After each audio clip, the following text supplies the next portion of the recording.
Okay, let's take a look at exercise 10-3. Oh, I'm out of breath. Sorry. Trying to work at home with kids and a dog because I work out of the Prince Philip Drive campus. So the campus is closed all week. And so I'm home with kids and kids with friends over and a puppy dog. And okay. Anyway, back to the question. It's a company that provides in-flight meals. So during the most recent week, the company prepared 6,000 of these meals using 1,150 direct labor hours. The company paid these direct labor workers a total of $11,500 for the week, or $10 per hour. According to the standard cost card for this meal, it should require 0.2 direct labor hours at a cost of $9.50 per hour. So, in part 1, what direct labor cost should have been incurred to prepare 6,000 meals? How much does this differ from the actual direct labor cost? So to make 6,000 meals, what should the labor cost have been if we use the standards? So 6,000 meals, how much time per meal? It's 0.2 direct labor hours. So if we use 0.2 for each of the 6,000 meals, we should have used a total of 1,200 hours. Those 1,200 hours then should cost $9.50 per hour.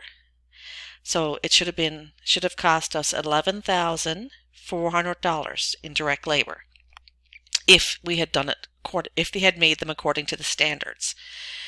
They actually used $11,500. So the actual cost incurred was $11,500. The standard allowed for them to use $11,400.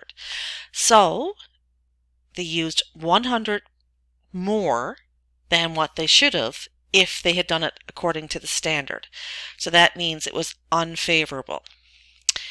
In part 2, break down the difference computed in part 1 above into a labor rate variance and a labor efficiency variance.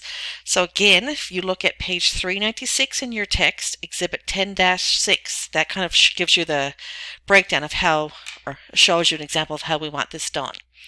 So like I had mentioned in the previous question, you have the option of doing it the same way as it was done in the exhibit, or you can use your formulas.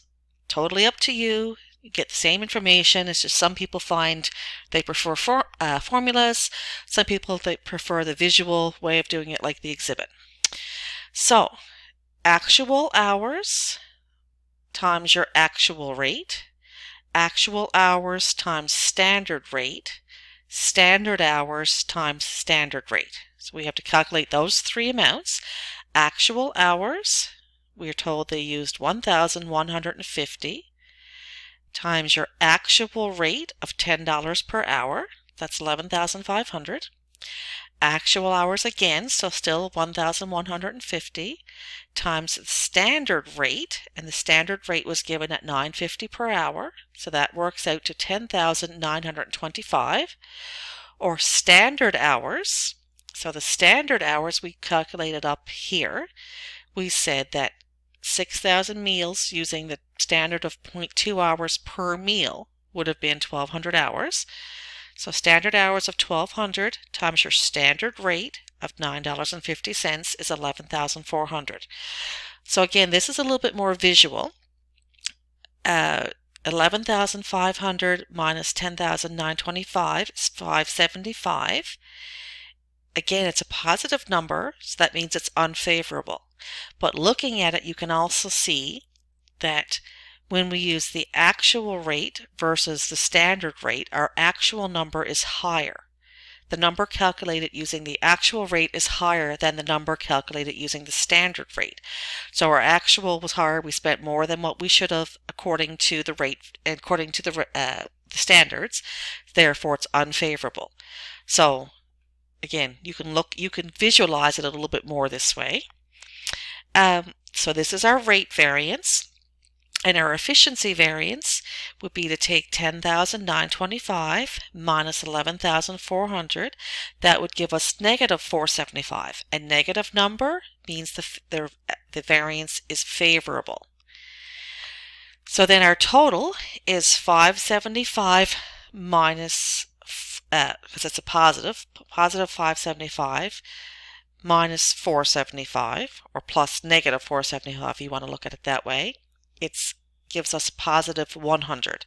Positive means it's unfavorable.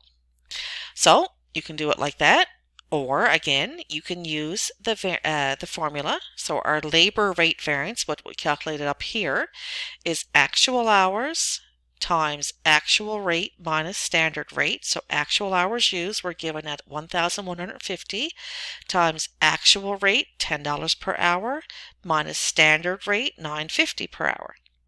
And you get 575. It's a positive number, so therefore it's unfavorable.